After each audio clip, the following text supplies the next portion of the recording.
अब आज के इस वीडियो में विद्यार्थियों को स्थिति सदिश अर्थात पोजीशन वेक्टर पर आधारित अभ्यास के प्रथम वीडियो में कुछ प्रश्नों को हल करना विद्यार्थियों को सिखाया जाएगा। प्रारंभिक प्रश्न है, इसलिए सभी विद्यार्थी ध्यान से सीखेंगे। पहला प्रश्न है, यदि ए बी सी डी के स्थित सदिश क्रमशः vector A, vector B, vector 2a + 3b और vector a minus vector 2b हैं, तो वेक्टर AC, DB, BC और DA को ज्ञात करिए। तो बच्चों, आपको पोजीशन वेक्टर के बारे में सिखाया गया है कि कोई भी पोजीशन वेक्टर क्या होता है। यदि किसी बिंदु को हम उसके मूल बिंदु के सापेक्ष सदिश के रूप में व्यक्त करते हैं, तब उसे हम पोजीशन वेक्टर कहते हैं या स्थिति सदिश कहते हैं। जैसे हमने यहाँ पर ये देखिए 4 बिंदु कुछ अलग अलग दशाओं में इस प्रकार हमने दर्शा दिए। हमने इनका नामकरण किया A, B, C, D, ये हमने इनका नामकरण कर दिया। अभी एक काम और हमने देखा कि अगर हम कहें कि ये हमारा मूल बिंदु है, तो अब हम मूल बिंदु से ये देखिए हमने एक एक्स अक्ष खींच दिया और ये देखिए हमने एक वाई अक्ष खींच दिया। ये हमने एक्स और वाई अक्ष खींच दिए। ये हमारा एक्स अक्ष है और एक्स डैश हो गया, ये हमारा वाई अक्ष हो गया, ये वाई डैश हो गया। तो इस मूल बिंदु ओ से ए का जो पोजीशन बन रहा है वो कुछ इस प्रकार बन रहा है। तो ये ओ ए वेक्टर कितना है? ये वेक्टर ए है। ओ ए क्या है? वेक्टर ए है। इसी प्रकार ओ से जो बी का पोजीशन बन रहा है, ये सदिश का बन रहा है, तो इसकी पोजीशन क्या है? वेक्टर बी है। अब उसके बाद क्या है? ओ से सी, तो ओ से जब हम सी का ले रहे हैं तो ये ओ सी है। ओ सी हमारे पास कितना है? 2a + 3b, ये है 2a + 3b। अब O से जब हम अगर D को देखते हैं इस प्रकार, तो ये हमारा बन रहा है A - 2b। देखिए, अभी हमने मूल बिंदु के सापेक्ष चारों सदिशों को दर्शाया है, तो यह स्थिति एक काल्पनिक स्थिति है। ऐसा मत सोचिएगा कि ये बिल्कुल एक्चुअल फिगर बना हुआ है, ये एक काल्पनिक फिगर है। यहाँ पे केवल इतनी समझाई गई है बात कि मूल बिंदु से चारों बिंदुओं की स्थिति इस प्रकार है। चाहो तो इसका हम अगर दूसरा फिगर बनाना चाहें तो हमने A, B, C, D, ये A, B, C, D ये बिंदु ले लिए हैं और मूल बिंदु यहाँ पे हमने ले लिया। तो O से A अगर ये बिंदु है तो ये इस प्रकार हो गया। O से B की ये लोकेशन हो गई, O से C की ये लोकेशन हो गई, O से D की ये लोकेशन हो गई। तो इस प्रकार ABCD की स्थिति आ गई। तो अब चाहे आप इस फिगर में अच्छे से समझें, चाहे इस फिगर में अच्छे से समझें, बात या काम एक ही है। अब आपको ज्ञात क्या क्या करना है? आपको नंबर 1 तो वेक्टर AC निकालना है, तो A से C की ओर ये वेक्टर आपको ज्ञात करना है। ये वेक्टर AC निकालना है नंबर 1। फिर DB निकालना है, तो D से B की ओर आइए, ये वेक्टर आपको निकालना है, DB वेक्टर निकालना है। अगर इस फिगर में देखना चाहें तो A से C में कौन सा वेक्टर है? ये A से C वाला हो गया। दिशा पर जरूर ध्यान रखना, क्योंकि आप सदिश गणित पढ़ रहे हैं, इसलिए दिशा का सबसे महत्वपूर्ण यहाँ पे रोल है। अगर आपने दिशा में मिस्टेक कर दी तो सारा काम गड़बड़ हो जाएगा। फिर DB है, तो D से B पर आ जाइए, ये देखिए D से हम B पर आ गए तो दिशा ये है। फिर BC है, तो B से C पर हम जब गए जाएंगे तो B से C ऐसा हमको लग रहा है, हालांकि ऐसा कोई ज़रूरी नहीं कि ऐसा होगा। तो ये B से C वो उसी पर लाइन बनी जा रही है, संयोग है एक, तो ये BC हमको निकालना है। इसी प्रकार DA निकालना है, तो D से A पर जब आएंगे आप तो ये देखिए D से A की ओर आ गए हैं। यहाँ पर D से A की ओर आएंगे तो ये ऐसे आएंगे, ये आपको DA निकालना है, ठीक है ना। और क्या निकालना था? BC निकालना था। ये देखिए हमने B से C बनाया। तो दो अलग अलग स्थितियों में हमने फिगर विद्यार्थियों को समझा दिया है। अब इसको लगाने के लिए क्या करेंगे हम, चलिए देखते हैं। तो फिगर तो हमने ये काल्पनिक बनाया है, अब लगाएंगे कैसे। जब इसका हल करेंगे तो लिखेंगे चूंकि प्रश्नानुसार आकृति से, अब जो आकृति आपको ज़्यादा समझ में आई हो वो बनाइएगा। पोजीशन वेक्टर ऑफ ए का स्थित सदिश क्या है, vector A. Position vector of B का है B. Position vector of C, तो सी का स्थित सदिश क्या था, 2a + 3b। Position vector of D का स्थित सदिश क्या था, a - 2b। जो भी हम वेक्टर लिखते हैं उस पर वेक्टर का निशान जरूर बनाना चाहिए। तो अब आगे चलते हैं, आगे देखेंगे क्या लाना है हमको सबसे पहले निकालना था वेक्टर AC, इसलिए वेक्टर AC निकालना था। तो पोजीशन वेक्टर में आपको सिखाया जा चुका है कि AC का मतलब क्या है, position vector of C minus position vector of A, बाद वाले बिंदु की स्थिति माइनस पहले वाले बिंदु की स्थिति। किसी भी भुजा की जो सदिश के रूप में है, अगर हम पोजीशन निकालना चाहेंगे तो बाद वाले बिंदु की स्थिति माइनस पहले वाले बिंदु की। तो C का पोजीशन क्या है, ये लिखा हुआ है 2a + 3b माइनस A का पोजीशन क्या है, वेक्टर A। अब हम सरल कर लेंगे, तो जैसा कि हम जानते हैं बीजीय व्यवहार के तौर पर अगर हम देखेंगे तो फिर हमें क्या मिलेगा, हम यहाँ से 2a से 1a हमारे पास घट जाएगा, तो वेक्टर A + 3b ये हमारी वैल्यू आ जाती है। इसी प्रकार अब दूसरा सदिश कौन सा हमें निकालना था वो देख लीजिए। AC हमारा निकल चुका है, अब दूसरा हमारा निकालना था DB। तो जो DB निकालना था, तो DB के लिए क्या करेंगे, लिखेंगे वेक्टर DB बराबर position vector of B minus position vector of D। तो अब B से D की हमको पोजीशन निकालनी है, तो B की पोजीशन हमारे पास क्या थी, वेक्टर B माइनस D की पोजीशन। अब ये द्विपदीय थी a - 2b के रूप में, तो इसको आप ब्रैकेट में कर लीजिए। अब जब घटाएंगे तो घटने वाले पदों के चिन्ह बदलेंगे, तो vector B minus vector A + 2 vector B। तो ये देखिए अब क्या हो जा रहा है, वेक्टर B वेक्टर 2b जुड़ जाएंगे, 3 vector B minus vector A। ये हमारी पोजीशन आ जाती है किसकी, DB की आ जाती है पोजीशन। इसी प्रकार अब वेक्टर BC और वेक्टर DA और बचा हुआ है, तो अब BC बराबर क्या हो जाएगा, position vector of C minus position vector of B। यहाँ पे कॉमा लगा देते हैं। DA के क्या हो जाएगा, position vector of A minus position vector of D। तो अब हम वैल्यूज पुटअप कर लेते हैं। तो C का पोजीशन क्या है, C का पोजीशन अभी हम देखो ऊपर लिख चुके हैं। C का पोजीशन देखिए 2a + 3b है, तो यहाँ लिख लेंगे 2a + 3b। वेक्टर का निशान जरूर लगाइए, माइनस B का पोजीशन B है, ठीक है। और DA में देखिए A का पोजीशन वेक्टर A है माइनस D का पोजीशन, और D का पोजीशन देखिए अभी यहाँ पे हमने लिखा हुआ है A - 2b, तो vector A minus 2 vector B। तो अब इन दोनों को सरल करते हैं, तो बराबर 3b में b चला गया, 2b आ गया, तो 2 वेक्टर A + 2 वेक्टर B।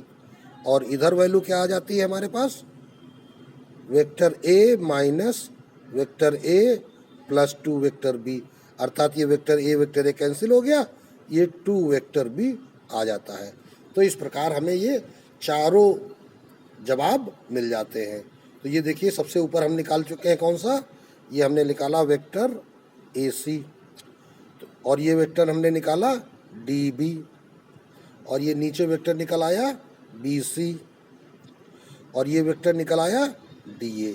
तो चारों सदिशों के मान इस प्रकार आपको प्राप्त हो जाते हैं और प्रश्न कंप्लीट हो जाता है। अब अगला प्रश्न है, समांतर चतुर्भुज ABCD के शीर्षों के स्थित सदिश क्रमशः ABCD हैं। तो हम एक समांतर चतुर्भुज बनाते हैं। ये हमने देखिए एक समांतर चतुर्भुज बना दिया है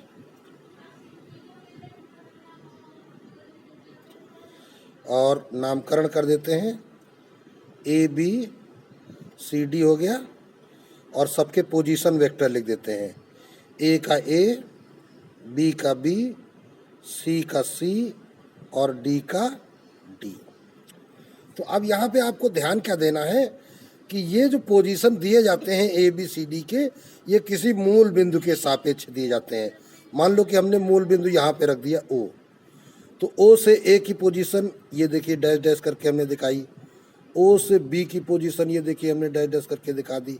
इसी प्रकार O से ये C की पोजीशन दिखा दी और ये O से D की पोजीशन दिखा दी। अब हम मूल बिंदु से सबकी पोजीशन दिखाएं चाहे न दिखाएं, अभी इस प्रश्न में दिखा दी। अब हम बार बार सभी प्रश्नों में पोजीशन नहीं दिखाएंगे, हम बिंदु से ही मान के चलेंगे इसकी पोजीशन ये है। यहाँ पे सिद्ध करना है vector B minus vector A। तो देखिए वेक्टर B क्या है, ये पोजीशन है इसकी, और माइनस वेक्टर A अर्थात ये, तो B माइनस A क्या होगा, AB हो जाएगा, ठीक है ना। और फिर C minus D, vector C minus D ये क्या हो जाएगा, CD हो जाएगा। और यही हमको बराबर सिद्ध करना है। तो चलिए हल करना स्टार्ट करते हैं। तो प्रश्नानुसार आकृति से समांतर चतुर्भुज ABCD में शीर्षों A, B, C तथा D के स्थिति सदिश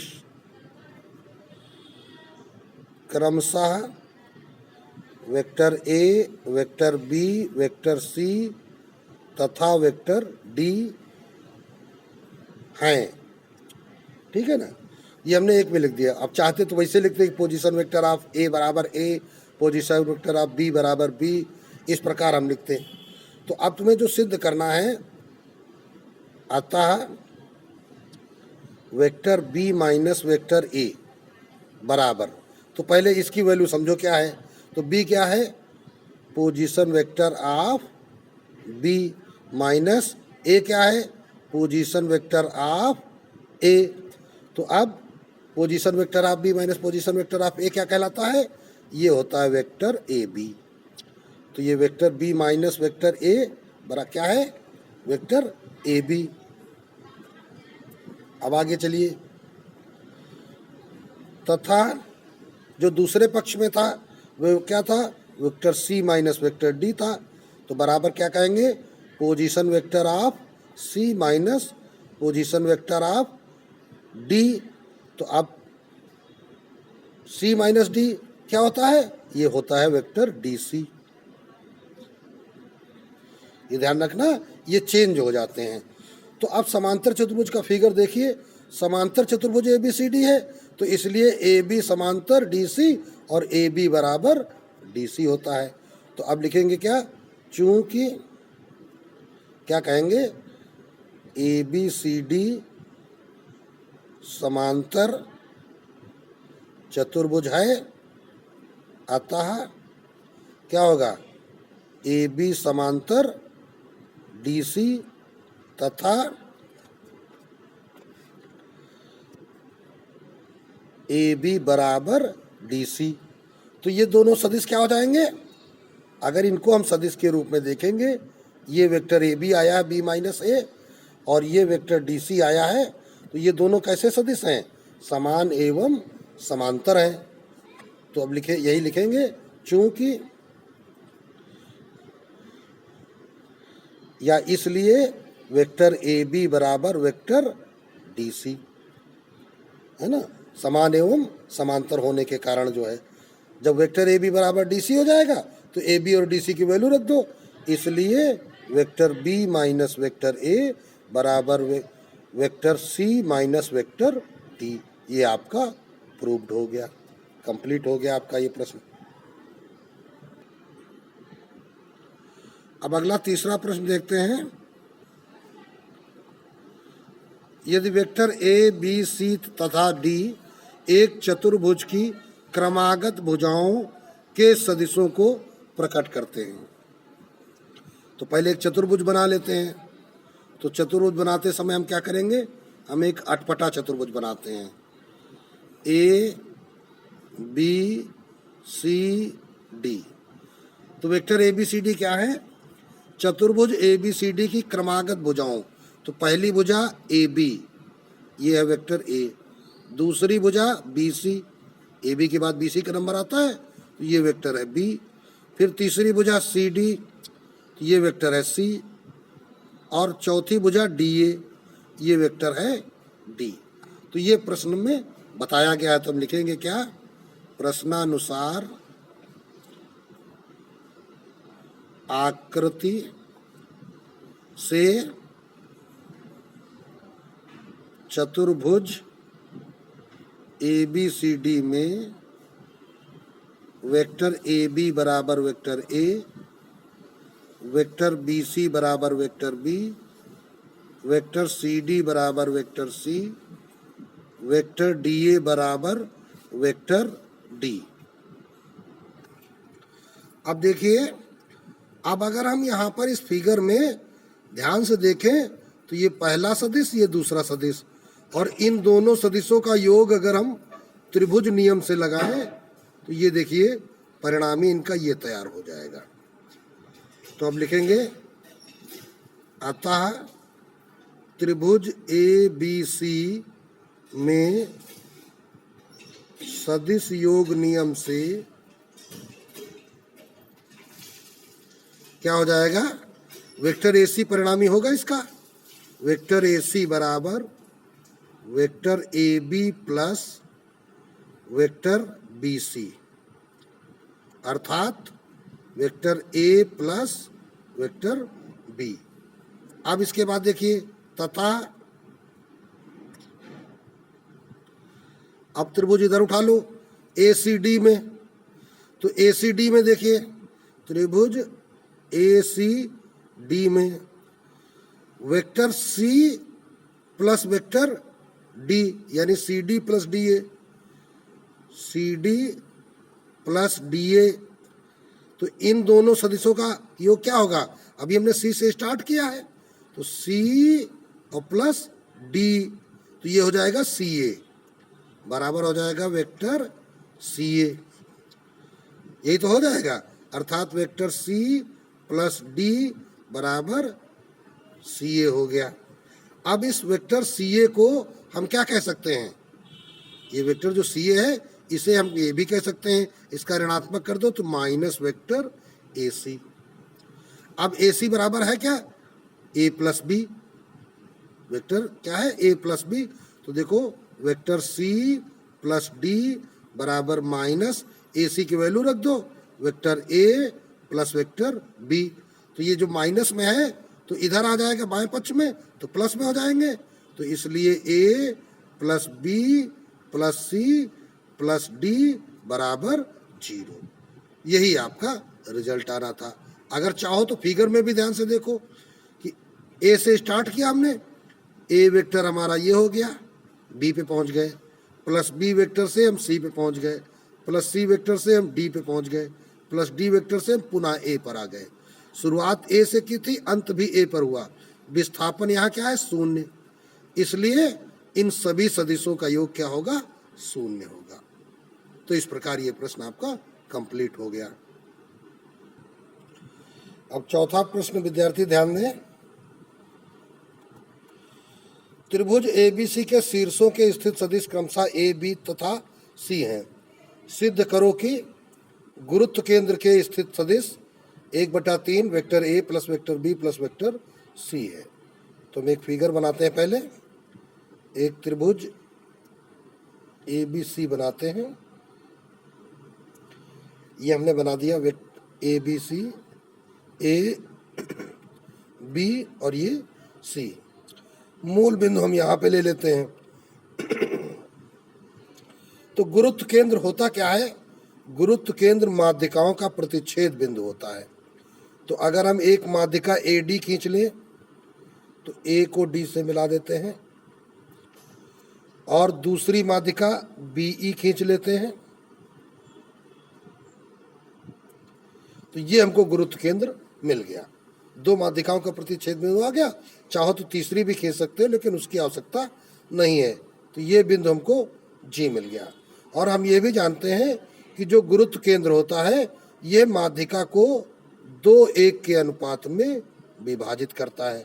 अर्थात बिंदु जी जो है इस एडी को 2:1 के अनुपात में विभाजित कर रहा है। तो यहाँ आनुपातिक विभाजन का नियम भी लागू हो जाएगा। तो चलिए भाई, ए की पोजीशन वेक्टर क्या है? वेक्टर ए है, बी का बी है, सी का वेक्टर सी है। तो इस प्रकार सबके पोजीशन दे दिए गए। अभी हम क्या करेंगे, इस डी का पोजीशन निकाल लेंगे। तो डी क्या है? बी सी का मध्य बिंदु है। तो इसका पोजीशन वेक्टर क्या आ जाएगा? Vector B plus C by 2। मध्य बिंदु की पोजीशन लगा दी जाएगी। अभी जी का भी पोजीशन हमको निकाल के देना है, यही हमको जवाब में देना है। तो इसको कुछ इस प्रकार समझें। अगर चाहो तो ओ के सापेक्ष बिंदु दर्शा दो। ये डॉट डॉट करके हमने दर्शाया है। ये ओ ए हो गया सदिश, और ये देखिए ये ओ बी हो गया, और ये देखिए ये ओ सी हो गया, और ये देखिए ये ओ जी हो गया। ठीक है ना? तो सारे यहाँ पे हमने दर्शा दिए। तो ये सारे अलग अलग, ताकि तुमको यहाँ पे दिखाई पड़े। तुमको क्या निकालना है? जी का पोजीशन निकालना है, अर्थात वेक्टर ओ जी तुमको ज्ञात करना है ना, गुरुत्व केंद्र के स्थित सदिश। तो ओ का सहारा ले भी सकते हो और नहीं भी ले सकते हो। हमें करना है इसका जी का पोजीशन वेक्टर निकालना है। तो चलिए शुरू करते हैं। प्रश्नानुसार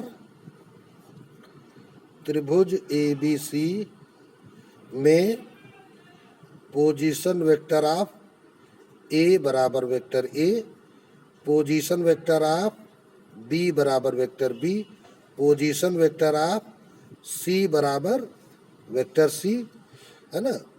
तो चूंकि माध्यिकाओं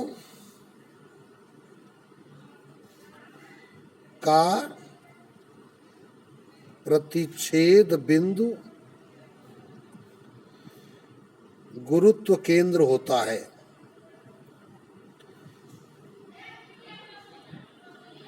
ठीक है ना।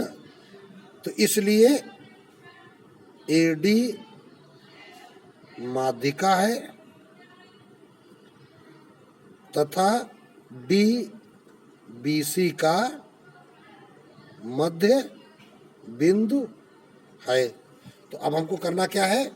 इसी बीसी के मध्य बिंदु डी का पोजीशन वेक्टर निकालना है। इसलिए position vector of D, BC के मध्य बिंदु। तो अब मध्य बिंदु के लिए क्या किया जाता है? दोनों की पोजीशन जोड़ के आधी कर दी जाती है, vector B plus vector C by 2। ये डी की पोजीशन आ गई। अब हमें क्या चाहिए? एडी को 2:1 के अनुपात में विभाजित करने वाले बिंदु या गुरुत्व केंद्र जी का पोजीशन वेक्टर निकालना है। तो अब लिखेंगे क्या? चूंकि जी एडी को 2:1 के अनुपात में अंतः विभाजित करता है, इसलिए यहाँ पर अंतः विभाजन वाला हम नियम लगा देंगे। और जब अंतः विभाजन वाला नियम लगाएंगे तो क्या कहेंगे? इसलिए बिंदु लिखने का तरीका देख लीजिए। बिंदु ए, इसका पोजीशन वेक्टर ए, तथा डी इसका position vector B plus C by 2 को 2:1 के अनुपात में विभाजित करने वाले बिंदु G का स्थिति सदिश। फार्मूला क्या होता है, पीछे पढ़ चुके हो, MA + NB। तो यहाँ M और N क्या है, M 2 है, N ये है, नहीं MB + NA होता है। तो MB अर्थात 2 × दूसरा बिंदु vector B + C / 2 plus N क्या है यहाँ पे 1 × vector A upon M + N 2 + 1। तो ये बराबर क्या हो जाएगा, ये देखिए 2 2 यहाँ पे कट गया, तो ये आ गया वेक्टर B + C + A/3। या इसको हम बराबर क्या कह सकते हैं, 1/3 of vector A + B + C। और यही आपको सिद्ध करना था। तो इस प्रकार आपका ये प्रश्न हल हो जाता है और कंप्लीट हो जाता है। अब इसी प्रकार अगला क्वेश्चन देखते हैं। यदि D, E तथा F क्रमशः त्रिभुज ABC में AB, BC तथा CA के मध्य बिंदु हैं। चलिए फिगर बनाते हैं।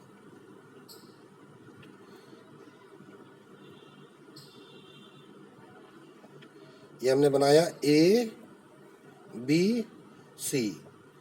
तो DEF को क्या कहा गया, AB का मध्य बिंदु ये D है, BC का मध्य बिंदु E है और CA का मध्य बिंदु F है। और कहा गया है तो सिद्ध करो OA + OB + OC। अभी O कहाँ है ये पता नहीं है, तो चलिए O को हम ऐसी जगह रखेंगे जहाँ से सारे बिंदुओं पर खींची गई रेखाएं हमको अलग अलग दिखाई पड़े। तो OA देखिए क्या बनेगा, ये देखिए OA हो जाएगा, OB ये OB हो जाएगा, OC ये OC हो जाएगा, OD ये OD हो जाएगा, OE ये OE हो गया, OF ये देखिए OF हो गया। तो सभी दिशाओं में हम ये चिन्ह बना देते हैं, क्योंकि सारी दिशाएं O से अन्य बिंदुओं की ओर हैं। ये तुम्हारे पास हो गया। तो निकालना क्या है, OA + OB + OC बराबर OD + OE + OF। तो शुरुआत करते हैं, 5वां क्वेश्चन है। लिखेंगे क्या, प्रश्नानुसार आकृति से त्रिभुज ABC में DE तथा F क्रमशः भुजाओं AB, BC तथा CA के मध्य बिंदु हैं। ये प्रश्न ने बताया है। और लिखेंगे क्या, माना कि पोजीशन वेक्टर ऑफ A, और इसको कहेंगे हम क्या, वेक्टर OA बराबर A। इसका नाम हमने इसको क्या रख लिया कि ये वेक्टर A है, OA।